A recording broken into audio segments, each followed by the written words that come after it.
여호와께서 시온의 포로를 돌려보내실 때에 우리는 꿈꾸는 것 같았도다.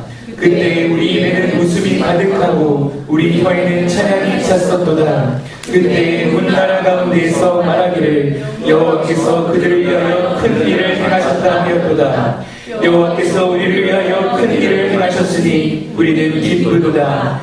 여호와여 우리의 포로를 남방 시내들 같이 돌려보내소서. 눈물을 흘리며 씨를 뿌리는 자는 기쁨으로 거두리로다. 울며 씨를 뿌리러 나가는 자는 반드시 기쁨으로 그 곡식단을 가지고 돌아오리로다. 아멘. 제가 한 가지 얘기를 들려드릴 텐데요. 잘 들으시면서 한번 따라오시길 바라요. 머리로 상상하면서. 이스라엘 유대 남방 지역에요, 한 농부가 살고 있었어요. 이곳은 비만 제때 내리면 농사를 지어서 근근히 먹고 살만한 지역입니다. 하지만 역사적으로 볼 때 아브라함이나 이삭이나 야곱 모두 그 가뭄 때문에 그 땅을 떠났을 정도로 비가 잘 오지 않는 지역이었죠. 씨를 심는 파종기에 한 농부가요, 씨를 뿌릴 준비를 하며 밭을 갈고 있었지만 마음이 편치 않았어요. 왜냐하면 몇 해 동안 계속된 가뭄 때문에 올해도 또 가뭄이 오면 어떡하지? 라는 그 생각 때문이었죠. 비축해 두었던 곡식은 거의 다 바닥이 났습니다. 밭에 심으려고 아껴뒀던 종자를 다 먹어도 가뭄을 버틸 수 있을까? 이런 걱정이 앞섭니다. 만에 하나 종자를 심었는데, 그 아까운 종자를 심었는데 또다시 가뭄이 찾아오면 그 가족들은 굶어 죽거나 노예로 팔려갈 것이기 때문에, 혹은 반대로 종자를 심었는데 종자를 심지 않고 다 먹어버리면 내년에는 수확할 것이 없기에 그는 진퇴양난의 상황이었던 것이죠. 농부는요, 아내와 함께 밤새도록 고민하기 시작합니다. 자식이 굶어 죽거나 노예로 팔려가는 것은요, 부모로서 참을 수 없는 지옥적인 일이에요. 밤을 새워서 기도하기 시작합니다. 새벽 무렵에 부부가 내린 결정은요, 자신들의 눈에는 가망이 없어 보여도 자신들이 믿는 하나님을 끝까지 신뢰해보자는 것이었습니다. 하늘에는 구름 한 점이 없어요. 구름 한 점 없는 그 하늘 아래서 씨를 뿌리는 농부의 마음은요, 캄캄하고 수심이 가득해요. 농부가 씨를 뿌릴 때마다 눈물도 함께 뿌려지는 거예요. 그러면서 간절한 기도가 그의 입에서 흘러나오는 겁니다. 이 내용은요, 어떤 목사님이 이 오늘 본문 말씀을 가지고 스토리텔링 식으로 그 이야기를 풀어서 재구성한 내용이에요. 몇 해 동안 계속된 가뭄 앞에서요, 아무것도 할 수 없는 무기력한 농부의 처량한 모습이 그려지고요. 그럼에도 불구하고 남은 파종의 씨앗을 먹지 않고 지금 굶더라도 다음 해를 위하여 열심히 기대하는 마음으로 눈물로 씨를 뿌리는 그 농부의 애환과 노고가 담겨있는 시죠. 그런데요, 사실 우리는 지금까지 이 본문 말씀을 문자적으로 많이 해석했습니다. 문자적으로. 눈물로 씨를 뿌리면 어떻게 되는 거죠? 거둔다라는 거예요. 거둔다. 이 문자적인 말에 우리는 많이 집중했습니다. 하지만 오늘 말씀을 여러분이 더 잘 이해하기 위해서는요, 문자적인 해석과 함께 역사적인 배경에 대해서 반드시 알아야만 이 말씀이 우리에게 하고자 하는 말을 더 깊이 있게 알 수 있는 겁니다. 오늘 본문 말씀에서 우리가 집중해야 되는 역사적인 배경은 크게 두 가지의 관점이 있어요. 역사적인 배경의 관점이 두 가지가 있는데, 첫째는요, 바벨론 포로에서 해방당한 사람들의 관점이에요. 해방당한, 어떻게 된 사람이요? 해방당한 사람들의 관점으로 먼저 봐야 된다는 거예요. 예루살렘이 멸망당한 후에요, 포로로 끌려온 유대인들은 바벨론의 이교 문화와 우상 숭배로 가득한 그 이방 땅에서 과연 우리가 어떻게 살아야 되나? 과연 우리가 이 이방의 땅, 우상을 심기는 이 땅에서 어떻게 살아야 되나라고 많이 고민했을 거예요. 왜냐하면 그들의 왕도 지금 포로로 잡혀있고, 그렇기 때문에 나라를 되찾고 그들의 성전을 다시 재건한다는 건요, 꿈같은 일이었다라는 거예요. 이런 절망적인 상황에서 그들이 선택할 수 있는 아주 현실적인 방법은요, 바벨론 사람들과 같이, 그들과 같이 그들의 신을 믿고 그들의 풍습과 전통을 지키며 살아가는 게 아주 현실적인, 그들이 살 수 있는 방법이었다는 거예요. 하지만 여러분, 포로로 끌려갔던 많은 사람들은요, 그들의 시온, 예루살렘 성전을 다시 일으키기 위해서 하나님에 대한 신앙을 온전히 지키기로 결단하며 살아갑니다. 그들은 아주 먼 타국 땅에서도 예루살렘을 향하여 하나님께 기도했고 성전은 없지만 회당을 중심으로 모이며 율법을 잃어버리지 않기 위하여 정체성을 잃어버리지 않기 위하여 노력하며 살았다는 거예요. 그런데 여기서 우리가 중요한 것은요, 대부분의 사람들은 오늘 말씀의 5절, 6절 말씀에 집중한다는 거예요. 5절, 6절. 그래서 신앙생활, 여기 보니까 아시겠지만 눈물로 씨를 뿌리고 울며 씨를 뿌리러 나가면 거둔다라는 거, 여기에 집중한다는 거예요. 그래서 우리는요, 신앙생활 할 때 믿음을 지키는 삶을 살 때요, 우리의 삶 가운데 어떠한 고난과 역경과 문제 앞에서도 내가 타협하지 않고 내가 믿음을 지키며 열심히 살아가면, 내가 열심히 씨를 뿌리면 기쁨으로 단을 거둔다, 이 말씀에 초점을 맞춘다는 거예요. 이걸 쉽게 말하면 우리는 인과 응보의 결과라고 말해요. 뿌린 대로 거둔다라는 겁니다. 그런데 오늘 말씀은요, 단순하게 뿌린 대로 거둔다, 이것만을 의미하는 건 아니라는 거예요. 이들이 꿈꾸는 것 같은 기쁨, 웃음이 가득하고 찬양이 가득했던 이유는요, 자신들이 바벨론 포로 생활 동안 믿음을 지키고 믿음의 절개를 지켜서 그거에 대해서 보상받았기 때문에 기쁜 것이 아니라는 거예요. 그들이 기쁘고 그들이 뛸 듯이 행복했던 이유는요, 여호와 하나님께서 그들을 위하여, 사랑하는 그들을 위하여 큰 일을 행하셨기 때문에, 그들이 행하신 그 큰 일 때문에 기뻤다라고 고백하는 겁니다. 할렐루야. 네. 세번역 성경에서 이렇게 말합니다. 제가 읽어드릴게요. 주님께서 시온에서 잡혀간 포로를 시온으로 돌려보내실 때에 우리는 꿈꾸는 사람들 같았다. 다른 번역본은요, 주님께서 시온의 운명을 회복시켰을 때라고 이렇게 하고 있어요. 그들의 타락으로 인해서 멸망당한 거예요. 그들은 그들의 타락으로 인하여, 하나님을 떠나고 범죄함으로 인하여 하나님께서 그들을 심판한 겁니다. 그들의 운명은 멸망이었어요. 하지만 하나님이 그 멸망의 운명을 회복시켰다라는 겁니다. 할렐루야. 네. 그 회복 때문에 이 사람들은 뛸 듯이 기쁘고 꿈꾸는 일 같았다라고 고백하는 거예요. 2절 3절을 읽겠습니다. 그때 우리의 입은 웃음으로 가득 찼고 우리의 혀는 찬양의 함성으로 가득 찼다. 그때 다른 나라 백성들도 말하였다. 주님께서 그들의 편이 되셔서 큰 일을 하셨다. 주님께서 우리 편이 되셔 큰 일을 하셨을 때에 우리는 얼마나 기뻤던가. 내가 단순히 기도한 것이, 소망한 것이 이루어져서 기쁜 것이 아니라 자신들의 죄로 인하여 자신들을 버렸다고 생각했던, 자신들의 편에서 떠났다고 생각했던 여호와께서 다시금 자신들의 편이 되어주셔서, 다시금 자신들의 편이 되셔서 큰 일을 행하셨기에 그들이 기뻤다라는 겁니다. 아멘. 역사적으로 볼 때요, 에스겔서를 보면 바벨론 포로 생활에 잡혀갔던 그 이들의 상황이 어땠나를 그 역사적으로 에스겔서를 보면 우리가 잘 알 수 있거든요. 에스겔서 5장 말씀을 제가 세번역 성경을 한번 읽어드릴게요. 잘 들어보세요. 5장 6절입니다. 그런데도 그 성읍은 다른 민족들보다 더 악하여 내 규례를 거스르고 둘러있는 이방 사람들보다 더 내 율례를 지키지 않았다. 그들은 내 규례를 거역하고 내 율례를 지키지 않았다라고 그래요. 1차 바벨론 포로 시기를 통해서 나라가 거의 멸망했어요. 그런데 완전히 멸망한 건 아닙니다. 여러분 아셔야 돼요. 첫 번째 포로를 통하여서 그들이 완전 멸망한 게 아니라는 거예요. 그 1차 포로로 잡혀갔던 사람 중에는요, 다니엘이라는 믿음의 그 사람이 있고요, 그리고 그와 함께 또 믿음을 지켰던 사람들이 있어요. 그들은 포로로 잡혀갔음에도 불구하고 믿음을 지키고 신앙의 절개를 지켰습니다. 그런데요, 반면에 아직 끌려가지 않았던, 1차의 포로로 끌려가지 않았던 이스라엘 사람들은, 예루살렘에 남았던 자들은요, 여전히 자신들의 죄악을 깨닫지 못합니다. 깨닫지 못하고 자신들이 하나님을 의지하고, 아, 내가 잘못했구나, 우리가 하나님께 범죄해서 이렇게 됐어, 이걸 회개해야 돼, 돌이켜야 돼, 이렇게 하는 것이 아니라 단순하게 사람의 생각과 사람의 계획과 이방의 나라를 의지했다라는 거예요.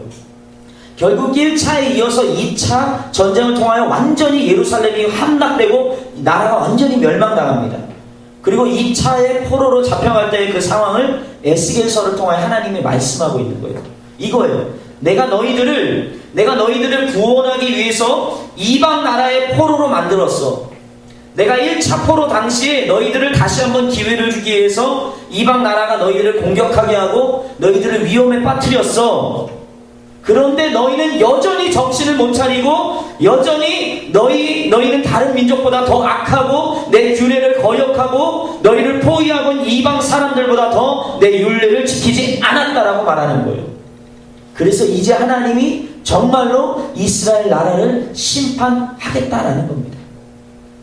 8절 9절 말씀 읽어드릴게요. 어떻게 심판하셨나? 그러므로 나 주 하나님이 이렇게 말한다. 내가 친히 너희를 대적하겠고 그리고 문 이방 사람이 보는 앞에서 내가 너희 가운데 벌을 내리겠다. 너희의 온갖 역겨운 일들 때문에 전에도 없었고 앞으로도 다시는 없을 그런 일을 내가 너희 가운데 일으키겠다.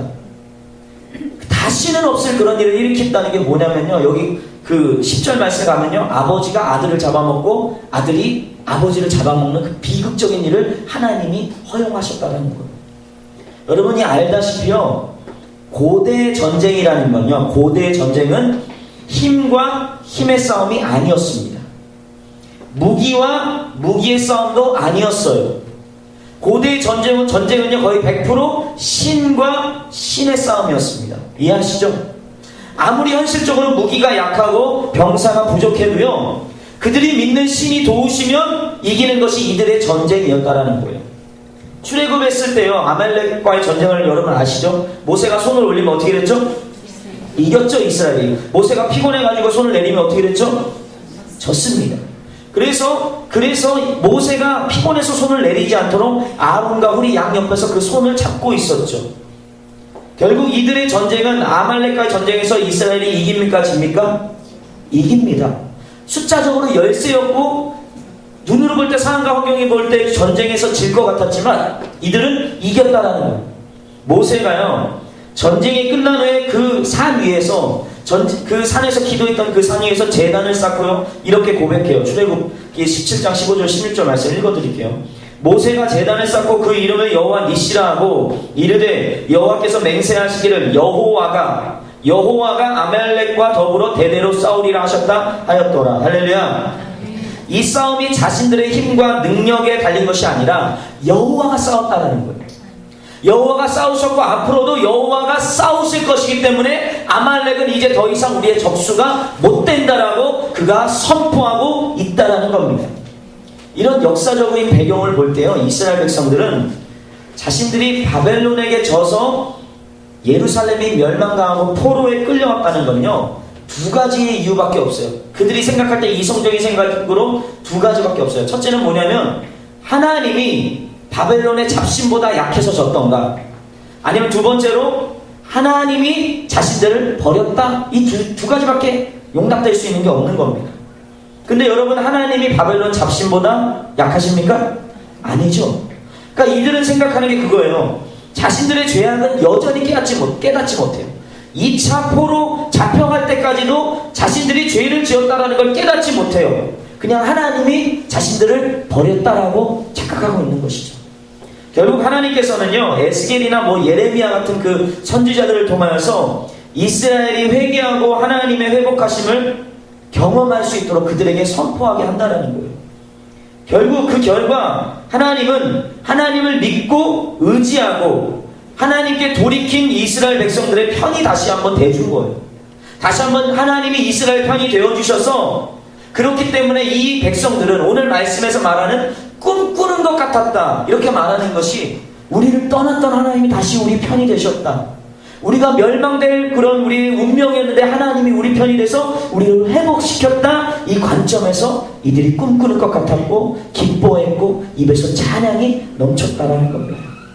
그게 첫 번째, 포로에서 해방된 자들의 관점이 바로 첫 번째입니다. 두 번째는 뭐냐면요, 여전히 아직도 포로로 잡혀있는 남은 자들의 해방에 대한 관점이라는 거예요. 남은 자들, 여전히 아직도 돌아오지 못한 남은 자들의 관점이라는 겁니다. 4절 말씀에 보면요, 그들의 소망이 간절하게 나옵니다. 주님, 네겝의 시내들에 다시 물이 흐르듯이 포로로 잡혀간 자들을 돌려보내주십시오. 제가 앞에서 이야기를 하듯이 말해줬던 것처럼요, 네겝의 시내라는 것은 날마다 메말라 있는 사막이에요. 이곳은 풀 한 폭이 나무 한 그루 자랄 수 없을 정도로 메말랐고 저주받은 땅이었습니다. 하지만 여러분, 신기하게도요, 우기가 시작되면, 겨울철 우기가 시작되면 어떠한 생명도 날 것 같지 않은 그 저주받은 땅에서 비가 내리고 그리고 물이 흘러넘치고 생명이 자라나기 시작했다는 거예요. 이스라엘 백성들은요, 경험상 그걸 알았어요. 경험상. 네게부 사막에 생명이 살 수 없는 곳이지만, 그래서 인간의 힘으로는 도저히 아무것도 할 수 없는 절망과 죽음뿐인 그런 땅이지만, 만물의 주관자 되신 하나님께서 우기에 비를 내려주시면 그곳에 다시 생명이 살아나듯, 바벨론 포로였던 자신들을 구원하신 하나님께서 여전히 남아있는 그들도 네게부에 비를 내려주시는 것처럼 그들 가운데 은혜를 내려주셔서 다시 한번 돌려주실 것이라고 그들이 간구하고 기도하고 있는 것입니다. 지금은 포로로 잡혀있는 자들을 위하여 하는 기도가요, 가물어 메마른 땅에 씨를 파종하는 것 같아요. 가물은 땅에 씨를 뿌려봤자 뭐가 나겠습니까? 헛수고 같은 일일 거예요. 하지만 그들이 눈물을 흘리며 울며 씨를 뿌리러 나갈 때에 메마른 네게부 사막에 물이 가득 차듯이 여호와 하나님께서 그들에게 그런 은혜를 베풀어 주실 것이다. 하나님을 우리가 전적으로 의지하고 신뢰할 때에 하나님이 우리와 함께 하실 것이다 라고 그들이 신앙 고백을 지금 하고 있다는 거예요. 사랑하는 전도폭발 대원 여러분, 우리는 삶을 살면서 이해할 수 없는 하나님의 섭리 때문에 너무 원통하고 하나님을 원망하고 화가 날 때가 있어요. 우리의 생각으로는 하나님의 뜻을 도저히 이해할 수 없고 예측할 수 없고 납득할 수 없으니까, 하나님이 나에게 원하는 게 뭔지도 도저히 알 수 없으니까 우리가 하나님에 대해서 너무나 실망할 때가 많아요. 그래서 내게 맡겨진 삶의 환경 가운데서 내 그 메마른 네게부 사막처럼 메마라버린 그 내 삶의 문제들 앞에서 우리는 씨를 뿌리러 나가는, 영적인 씨를 뿌리러 나가는 일을 중단하고 포기하고 할 때가 많다라는 거예요. 그런데 여러분, 그것은요, 옳은 신앙인의 자세가 아니에요. 갈라디아서 6장 9절 말씀에 보면요, 여러분이 아는 아주 유명한 말씀이 있습니다. 제가 읽어드릴게요. 우리가 선을 행하되 낙심하지 말지니 포기하지 아니하면 때가 이름에 거두리라. 할렐루야. 아멘. 우리가 선을 행하되 낙심하지 말지니 포기하지 아니하면 때가 이름에 거둔다는 거예요. 바울이 2차 3차 전도여행을 통하여서요, 이방인이 주리었던 갈라디아 지역에 예수의 십자가 복음을 전하고 그리고 그곳에 교회를 세워요. 그런데 바울이 그 교회를 떠났을 때 교회에 문제가 생겼습니다. 그 문제가 뭐냐? 그 교회 안에 거짓 복음들이 그 갈등을 일으키고 있었다는 거예요. 바울은 갈라디아서 이 말씀을 통하여서 나로부터 받았던 순수한 복음, 은혜와 믿음으로만 그 복음을, 믿음으로 얻는 그 복음과 구원을 지키라고 그들에게 권면하고 있는 거예요. 거짓 선지자들은 율법의 행위를 강조했지만 바울은 순수한 이 복음을 통하여 거짓을 이겨내라고 권면하는 겁니다. 그래서 여기서 말하는, 바울이 말하는 선을 행하되 낙심하지 말지니 포기하지 아니하면 때가 이름에 거두리라, 이 말을 통하여서 그 갈라디아 교회 성도들을 권면하고 위로하고 격려하고 있다는 거예요. 근데 여기서 말하는 선이요, 원어로 칼로스라는 말이에요. 영어로는 good 혹은 right라는 말이에요. 그러니까 뜻이 도덕적으로 선한 일 혹은 가치 있는 일을 의미하는 것이죠. 갈라디아 교인들이 행해야 될 그 선을, 갈라디아서를 쭉 읽으면 이 선이 무엇인가를 여러분이 더 잘 알 수 있습니다. 특별히 6장 1절 말씀을 보면요, 사도 바울이 말하는 선을 행하는 것이 무엇인지 더 여러분이 확실하게 알 수 있어요. 제가 읽어드릴게요. 형제 자매 여러분, 어떤 사람이 어떤 죄에 빠진 일이 드러나면 성령의 인도하심을 따라 사는 사람인 여러분은 온유한 마음으로 그런 사람을 바로 잡아주고 자기 스스로를 살펴서 유혹에 빠지지 않도록 조심하십시오. 바울이 갈라디아 성도들에게 말하는 선이 뭐죠? 도덕적으로 혹은 율법적으로 착한 일하는 것, 선행을 하는 것이 선한 일입니까? 아니라는 거예요. 단순하게 도덕적으로 착한 일, 선행이 아니라 거짓 복음을 전하고 죄에 빠진 그들에게 성령을 받은 너희가 온유한 마음으로 그들을 바로 잡아주라는 거예요. 다시 말하면 그들이 받은 참된 복음으로, 진짜 복음으로 거짓된 그들을 다시 한번 권면하고 사랑으로 서로 종노릇 하라는 것입니다. 할렐루야.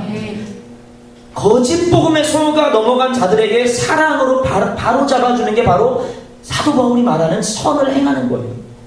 도덕적으로 윤리적으로 착한 일이 아니라 거짓 복음에 넘어갔던 예수의 복음이 변질된 자들에게, 예수를 모르는 자들에게 다시 한번 사랑으로 복음을 전하라는 게 사도 바울이 말하는 선의 개념이라는 거예요. 근데 그들을 바로잡기 위해서 포기하지 말고 낙심하지 말라는 겁니다. 왜요? 때가 이르면 거두기 때문이라는 것이죠. 여기서 때가 이른다는 말이요, 원어를 직역한 성경인 그 NRS SV 번역에서는 이렇게 번역되어 있어요. Harvest time이라고 해요. Harvest time. 추수의 날, 추수의 시간이라는 거죠. 지금 당장은 그들이 변하지 않을 것 같아서, 지금 당장은 열매가 없을 것 같아서 낙심이 되고 포기가 될지 몰라요. 그렇잖아요. 우리가 복음을 전하는데 사람이 쉽게 돌아옵니까? 우리가 복음을 전한다고 사람이 쉽게 예수님을 영접합니까? 쉽지 않아요. 어려워요. 마찬가지라는 거예요. 우리가 복음을 전할 때 사도 바울이 말하는 거예요. 너희가 열매 없는 것 같이, 너희가 복음을 다시 한번 전할 때에 열매 없는 것 같고 그들이 변하지 않을 것 같을지라도, 낙심되고 포기가 될지라도 기다리라는 거예요. 왜요? 하나님의 때에 반드시 거두게 하시기 때문입니다. 할렐루야. 아멘. 하나님이 정해놓으신 때, 추수의 때가 있다라는 거예요. 내 생각과 내 경험에 의한 때가 아니라 하나님의 추수의 때가 있다라는 겁니다. 그 때가 이르면 반드시 거두게 하신다는 겁니다. 아멘. 우리가 눈물을 흘리며 씨를 뿌리러 나가는 삶, 울며 씨를 뿌리러 나가는 이유가 무엇입니까? 지금 당장 내 눈앞에 그 열매가 잡히기 때문입니까? 내가 얼마만큼 노력한 만큼 추수할 수 있다는 기쁨 때문이겠습니까? 아니에요. 우리가 눈물을 흘리며 씨를 뿌리고 울며 뿌리러 나가는 삶을 살게 하는 건요, 그 힘은 우리 신실하신 하나님 아버지가 지금 우리와 함께 하시고 우리 편에서 우리를 도우실 것을 기대하는 믿음 때문입니다. 할렐루야. 지금 당장 흉작 같은 인생일 수 있어요. 하지만 나를 향하신 신실하신 하나님을 기대하며 그분의 추수의 때를 기다리며 우리는 그렇게 믿음으로 씨를 뿌리는 거라는 거예요. 여기 있는 저는요, 여러분이 보시다시피 저는 도시에서 태어났어요. 왜 웃으시죠? 시골 사람 같습니까? 저는 도시에서 태어났어요. 도시에서 평생 자랐어요. 도시. 농사를 하거나 밭일을 하는 일과는 전혀 상관없는 사람이에요. 차도남이에요. 차도남. 아시죠? 차가운 도시 남자. 차갑게 생겼잖아요. 딱 인상이. 딱 머리가 딱 지식적이고 딱 이성적이고. 그러시죠? 할렐루야. 아멘. 예, 그러시죠. 아주 멘탈이 뛰어난 것 같잖아요. 그래서 저는요, 농부의 그런 마음들, 농부의 수고가 얼마나 대단한지 그런 거 전혀 몰라요, 사실은. 제가 얼마 전에 작년이었어요. 31살 때였는데 처갓집이 시골인데 아버님이 농사를 져요. 근데 저는요, 정말 여러분 고백하는데요, 31살 살 때, 31살 살 때까지 제가 정말 깻잎과 그 들기름을 굉장히 좋아하거든요. 근데 그 깻잎과 들깨가 같은 거라는 걸 몰랐어요. 깻잎에 나오는 그 깨가 들깨인지 몰랐어요, 저는. 깻잎은 그냥 깻잎이고 들깨는 그냥 들깨인 줄 알았거든요. 몰랐어요. 저는 정말 막 삼겹살 먹을 때도 상추 안 먹어요. 깻잎만 먹어요. 향이 좋아가지고. 그리고 뭐 삼겹살 찍어 먹을 때도 참기름을 안 먹어요. 그 들기름만 먹거든요. 그 정도로 좋아하는데 제가 작년에 처음 알았어요. 정말 깜짝 놀라서요, SNS에 사진을 찍어서 올렸어요. 야, 깻잎이 들깨였다는 사실 처음 알았다고. 그랬더니 사람들이 반응이 두 가지더라고요. 첫 번째는 그것도 몰랐냐 이 한심한 놈아, 이런 반응이었고, 두 번째는 정말이야? 나도 몰랐어, 이런 반응이에요. 아마 여기 웃지 않는 분들은 저와 동감하기 때문에 그런 거라고 저는 생각합니다. 공감하기 때문에. 저는 외모부터 생각하는 것까지 모두 차도남이기 때문에 농사일을 잘 몰라요. 그런데 제가 얼마 전에 농부들의 수고가 얼마나 대단한 거구나, 이 농부들이 하는 이 농사가 얼마나 대단한 거구나를 조금 깨닫는 계기가 있었어요. 저희 아버지는요, 직장 생활을 하시면서 조그만 밭을 일구십니다. 조그만. 근데 처음에는 취미로 시작했는데요, 밭을 시작하면요, 농작물을 추수하잖아요. 그렇게 하면서 교회에 반찬을 하기 시작했고, 성도들을 나눠주기 시작했고, 지인분들을 나눠주기 시작했어요. 가족들을 나눠주기 시작한 거예요. 나눠주기 시작하니까 어떻죠? 농사가 점점 커지는 겁니다. 결국은 저희 아버지 혼자 출퇴근 시간에 새벽에 나갔다 저녁에 퇴근해서도 또 돌아가는 그런 사이클인데, 회사를 나가심에도 불구하고 지금 농사 짓는 게 한 이거 2-3배 정도 되는 거 혼자 짓고 계세요. 지금 대단하시죠? 새벽 기도는 장로님인데 나오래도 잘 못 나와요. 근데 새벽 기도 좀 나오라고 하는데도 못 나오는데 농사는 갑니다. 농사는. 그 작년에 추운 겨울이 찾아올 때 토요일 날이었어요. 오전에 아버지가 고구마를 가지러 가자는 거예요. 고구마가 무거우니까 옮기는 일만 도와달래요. 옮기는 일. 저는 토요일 오후에 예배도 있고 주일날 또 예배도 있어 준비해서 바쁘지만 아버지 연세도 있고 하니까 내가 힘이 있으니까 옮겨드려야 되겠다 그런 마음으로 한 1시간, 2시간은 옮길 줄 알았어요. 근데 가보니까 옮기는 게 아니라 수확하는 일까지 해야 되더라고요. 그 수확하는 게 이게 보통 일이 아니더라고요. 삽질을 하고 쭈그려 앉아서 골라 담고 1-2시간이면 끝날 줄 알았는데 한 5시간, 6시간 이상 지속되는 거예요. 몸에는요, 겨울인데 땀이 비 오듯 흐르고 막 다리에는 쥐가 나고 막 컨디션이 안 좋으니까 막 힘든 거예요. 근데 정말 짜증났다는 건요, 몸이 힘들어서 짜증난 게 아니었어요. 정말 화가 났던 건 정말 열심히 우리 아버지가 피땀 흘려서 열심히 가꾸고 키웠는데 추수하는 고구마의 열매가 너무 형편없었기 때문에 제가 막 마음에 좀 짜증이 나더라고요. 겉으로 보이는 고구마 줄기는요 엄청나게 커요. 그런데 뿌리에 달려서 나오는 열매들이요 이만한 거예요. 손가락 한 마디만 이만한 게 우수수수 딸려 올라오는데요, 간만에 왕건이 딱 나오면 왕건이는 지금 막 그 군뱅이들이 다 파먹고 있고 먹을 만한 게 없는 거예요. 먹을 만한 게. 저는요 지금까지 고구마는요 원래 고구마는 다 팔뚝만한 건 줄 알았어요. 그러니까 마트나 시장 가서 보면요 항상 고구마는 멀쩡하잖아요. 예쁘게 생기고 크고. 저는 원래 고구마는 다 그런 건 줄 알았어요. 근데 딱 그거를 딱 제가 경험하면서요, 야 이게 진짜 할 짓이 아니구나 사람이. 난 차도남이었으니까 농사를 절대 모르잖아요. 차도남이니까. 그래서 이거 할 짓이 아니구나 이 생각이 들었어요. 일을 하는데 보람이 안 생겨요. 집에 가고 싶은 마음이 간절한 겁니다. 그래서 아빠한테 물었어요. 아빠는 짜증이 안 나? 물었어요. 이렇게 아빠 짜증이 안 나? 그래 죽도록 일하고 키워봤자 열매가 얼마 없는데 이거 뭐하고 해? 돈 주고 사 먹으면 더 편하잖아. 돈 주고 사 먹는 게 돈도 덜 드는 거예요. 사실은 말해서 여러분, 농약값 만들지 씨뿌리인가 만들지 노력값 만들어가지고 돈 주고 사 먹는 게 더 싸요. 이게 현실적인 제 이성적인 차분함의 생각인 거예요. 근데 아버지가 제 말에 이렇게 대답하셨어요. 아들아, 이건 돈으로 살 수 없는 거야. 이건 돈 주고 사 먹는 게 아니야. 절대 못 사. 이번에 안 되면 내년에 심으면 더 잘 될 수도 있어.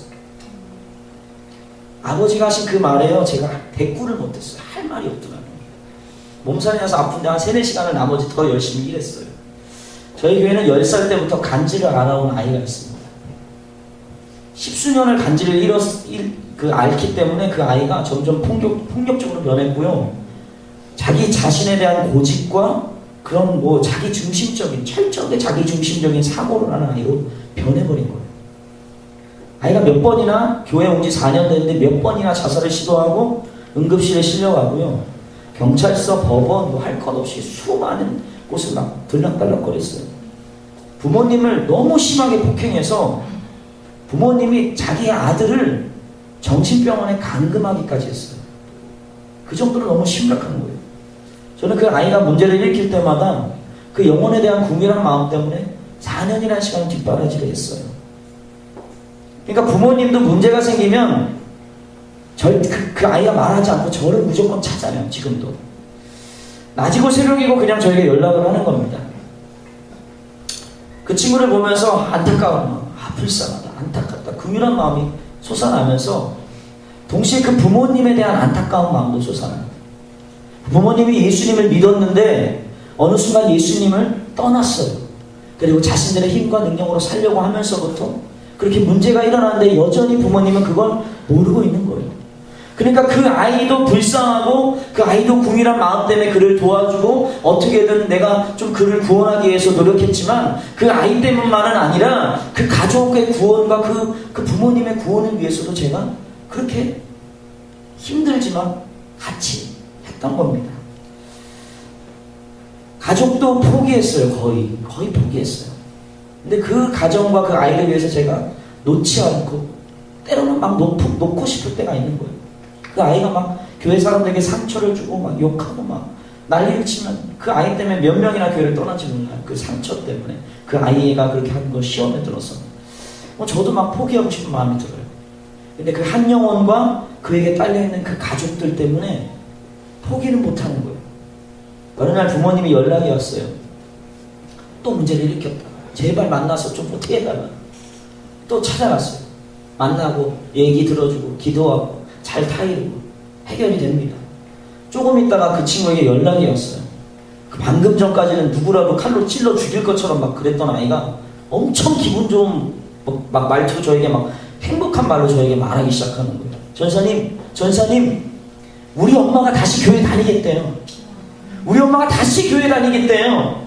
정말 좋아요. 정말 행복해요. 저도 너무 좋았죠. 저도 너무 좋았는데 그 아이가 한 뒷말에 제가 상심이 되더라고요.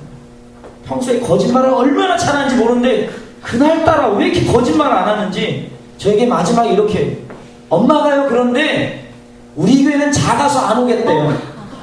우리 교회는 작은 교회니까 안 가고 삼촌 따라서 주한 장로교회 가겠대요. 그 말하는 거예요. 거짓말 잘하는 놈이 왜 그날따라 거짓말을 안 하고 그 얘기를 왜 했는지 전화를 딱 끊고 기도를 하는데요. 눈물이 막 쏟아지는 거예요. 하나님이 원망스럽더라고요.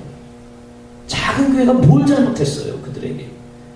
작은 교회가 뭔 죄를 졌는데 그들이 작은 교회를 안 오고 큰 교회를 가겠다고 하겠습니까? 마음이 너무 낙심되고요. 말로 형용할 수 없는 그런, 설명할 수 없는 그런 마음의 그 낙심이 찾아오는 거예요. 그런데 오늘 본문 말씀과 저희 아버지, 농사를 지으시는 그 우리 아버지를 보면서요, 제가 참 하나님의 위로하심을 받았어요. 지금 내 사역이, 지금 내게 맡겨진 그 사역이 비록 헛수고 같고 남들이 볼 때 미련해 보일지 몰라요. 남들이 볼 때 조금도 유익이 없은 것처럼 보일지 몰라요. 복음으로 교회를 세우고 세상을 복음을 전하는 것, 그것이 정말 헛된 것처럼 보일 수도 있습니다. 그런데 오늘 말씀을 통해서 보면요, 이 사역은 결코 헛되지 않는 사역이라는 겁니다. 할렐루야. 아멘. 저는 이 말씀과 우리 아버지를 보면서요, 멈추면 안 되겠구나, 포기하지 말아야 되겠구나, 내가 눈물로 씨를 뿌리자, 울며 씨를 뿌리러 나가자라고 제가 다짐하고 결단하게 됐다라는 거예요. 사랑하는 전도 폭발대원 여러분, 농부는 그냥 열심히 씨를 뿌리고 가꾸는 거예요. 어떨 때는 일조량이 좋고 날씨가 좋아서 비가 적당히 와서 풍성한 추수를 거둘 때 있습니다. 하지만 또 어떨 때는 자신이 노력한 만큼 열매가 없어 낙심이 찾아올 수도 있어요. 하지만 농부는 결과가 좋으나 좋지 않나 자신에게 맡겨진 환경에서 최선을 다할 뿐입니다. 아멘. 바울은 야고보서에서 이렇게 고백해요. 그러므로 형제들아, 주께서 강림하시기까지 길이 참으라. 보라, 농부가 땅에서 나는 귀한 열매를 바라고 길이 참아 이른 비와 늦은 비를 기다리나니 너희도 길이 참고 마음을 굳건하게 하라. 주의 강림이 가까우니라. 할렐루야. 참된 농부는 형편없는 흉작인 한 해였다고 농사를 거르지 않습니다. 반대로 풍성한 풍년이었던 한 해였다고 다음에 농사도 거르지 않아요. 농부는 언젠가는 열매 맺을 그날을 기대하며 그냥 묵묵히 농사를 짓는 거예요. 저는 전도폭발 대원 여러분들이 영혼을 가꾸고 추수하는 농부의 그 심정으로 살았으면 좋겠습니다. 여러분, 우리의 사역이 농부가 농사를 짓듯 하나님의 추수의 때, 우리가 계획하고 우리가 생각했던 그때가 아니라 하나님이 계획하신 추수의 때를 기다리며 묵묵히 씨를 뿌리는 사역 되기를 소망합니다. 지금 당장 여러분, 우리의 사역이 쩍쩍 메말라 갈라지는 그런 땅 같을지 몰라요. 그래서 우리가 눈물로 씨를 뿌려야 하지만, 그렇게 우리가 눈물로 씨를 뿌리러 나갈 때 하나님께서는 반드시 추수의 기쁨, 기쁨의 곡식단을 거두게 하실 줄 믿습니다. 아멘. 여러분 농부처럼 여러분 생각하세요. 사단은요 우리에게 날마다 거짓을 말합니다. 야, 너 그거 뭐하러 해? 그거 별로 열매 없잖아. 너 안 힘드니? 너 그냥 포기해. 포기한다고 누가 뭐라 안 해. 그거 안 해도 되라고 우리를 유혹하고 우리가 하는 모든 수고를 헛수고처럼 무가치한 것처럼 속입니다. 하지만 여러분 기억하십시오. 우리가 씨를 뿌리는 이유는 내가 잘나고 내가 능력 있고 내가 씨를 뿌릴 만한 어떠한 뭔가 대단한 것이 있어서가 아니라 하나님이 지금 나와 함께 하시고 하나님이 지금 나의 삶 가운데 세세하게 개입하시고 하나님이 우리를 통하여 위대하고 놀라운 큰 일을 행하실 것을 기대하기 때문에 우리가 그것을 믿음으로 씨를 뿌린다는 것입니다. 할렐루야. 부평제일성결교회 우리 전도파 대원 여러분, 눈물로 나가서 씨를 뿌리세요. 여러분 나가서 씨를 뿌리는 것을 절대로 포기하지 마십시오. 여러분 힘이 들고 포기하고 싶은 마음이 들 때는 가뭄에 단비를 내려주시는 그 하나님을 바라보세요. 그 하나님이 여러분에게 용기를 주시고 여러분을 통하여 이 지역과 이 나라와 교회를 세우는 위대한 일, 큰 일을 행하실 줄 믿습니다. 할렐루야. 씨를 뿌릴 때에 반드시 기쁨으로 단을 거둡니다. 하나님이 우리와 함께 하시고 하나님이 우리의 삶을 붙들어 주시기 때문입니다. 할렐루야. 날마다 뿌리는 우리 전도포할 대원 여러분 되기를 진심으로 소망하고 간절히 기도합니다. 우리 잠깐만 찬양하면서 좀 기도할게요. 우리 좀 불을 꺼주시겠어요? 좀 결단하며 찬양하며 기도할게요.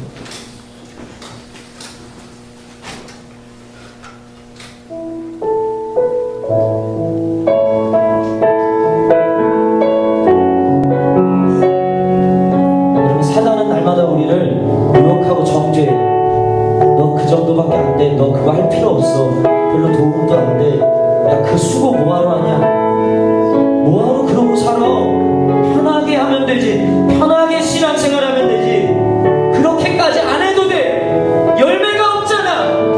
네 그렇게 수고한 만큼 열매가 없는데 뭐하러 해라고 우리를 정죄하고 우리를 속이지만 여러분 기억하세요. 우리가 열매를 바라보고 씨를 뿌리는 것이 아니라 우리가 바라보는 것은 하나님이 지금 나와 함께 하기 때문에 하나님이 지금 내 삶 가운데 세세하게 관여하시고 나를 도우시기 때문에 그 하나님을 의지하고 믿음으로 씨를 뿌리는 것입니다. 우리 씨를 뿌리러 나가십시다. 눈물로 씨를 뿌릴 때에 하나님이 기쁨으로 단을 거두게 하는 역사가 우리 가운데 일어날 줄 믿습니다. 우리 찬양하면서 우리 믿음을 결단하고 믿음으로 하나님께 고백하며 나갑니다. 우리 오늘 눈물로 우리 오늘 눈물로 하나님의 씨앗을 심는다. 꿈꿀 수 없어 꿈꿀 수 없어 무너진 가슴에 저들의 푸른 꿈 다시 돌아오도록 우리 함께 땀 흘려 소망의 길을 만든다. 내일로 가는 길을 찾지 못했던 저들 노래하며 달려갈 그 길, 그날에 우린 보리라. 새벽 이슬 같은 저들 일어나 뜨거운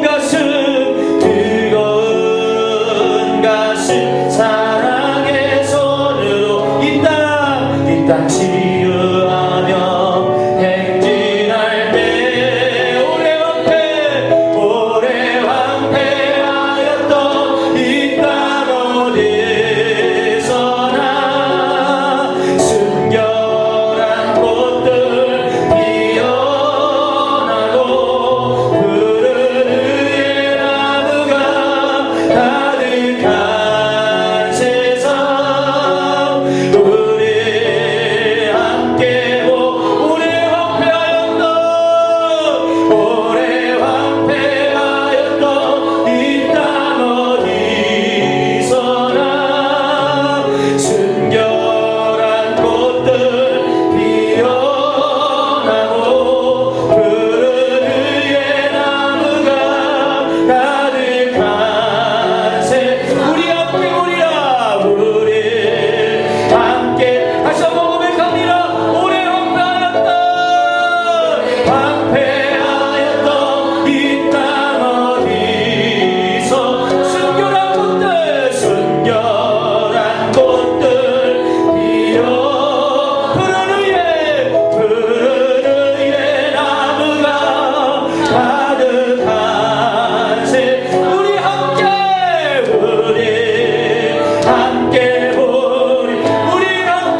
낙심된 마음 때문에 열매 없음에 대한 그 낙심 때문에 포기하고 싶고 그만하고 싶다.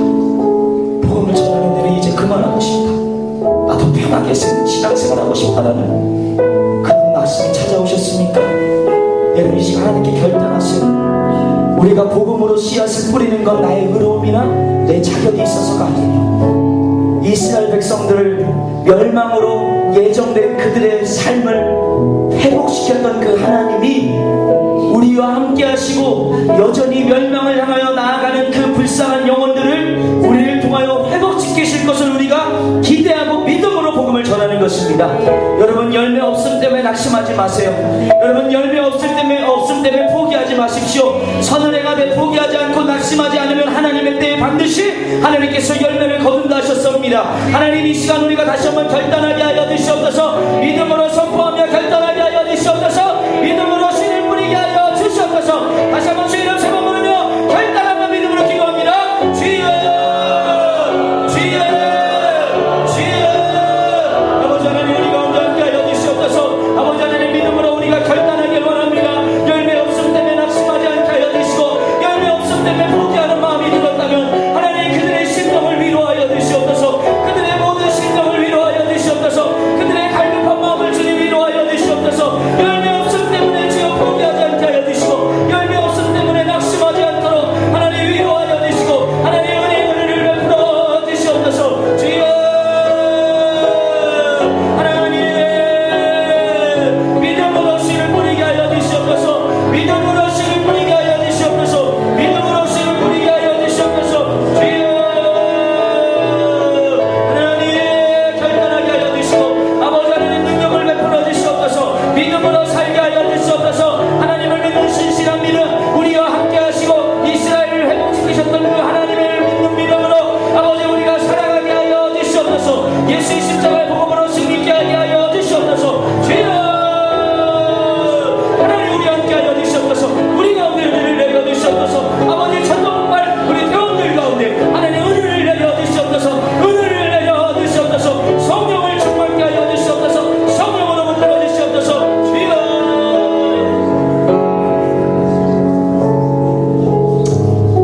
사랑이 많으신 하나님 부족한 저 같은 사람도 하나님을 떠났던 저 같은 연약한 부지깽이 같은 인생도 하나님 다시 한번 찾아오셔서 한 교회를 맡기시고 영혼을 맡기셨던 것처럼 저는 자격이 없고 저에겐 어떠한 능력과 어떠한 힘이 없지만 나를 살리시기 위하여 십자가에 죽으신 예수 그리스도의 그 십자가의 복음을 붙들고 나와 함께 하시고 날마다 나의 삶 가운데 우리의 삶 가운데 함께 하시는 그 주님을 의지하는 마음으로 나가오니 이곳에 있는 모든 성도들 전도복팔 대원들도 열매 없음 때문에 낙심하지 않게 하여 주시고 열매 없음 때문에 주여 포기하지 않게 하여 주시고 신실하신 하나님 우리를 향하신 신실하신 하나님을 의지하며 멸망받을 수밖에 없는 그들의 운명을 돌이키셨던 것처럼 여전히 사망 권세에 묶여서 멸망당하고 심판받을 수밖에 없는 그 영혼들을 구원하기 위하여 우리를 사용하시는 것을 믿으며 하나님이 하시니 하나님의 때에 아름다운 열매를 얻을 것을 믿으며 기대하며 날마다 믿음으로 전진할 수 있도록 하나님께서 이 시간 은혜와 위로하심과 능력 함께하여 주시옵소서.